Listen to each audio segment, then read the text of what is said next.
Mulai sekarang, jika ini makan kue, tidak usah beli di luar lagi. Di rumah ada rich cooker juga bisa bikin, hasilnya lembut, harum, dan manis. Cara membuatnya sangat mudah, dijamin anti gagal. Masukkan 6 butir telur ayam ke dalam mangkuk, lalu kocok lepas.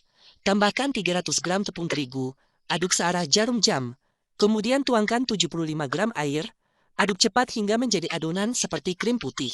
Ada orang yang suka menonton video dengan tenang, tetapi dia akan mengeklik 2 kali untuk memberikan tanda suka sebagai dukungan.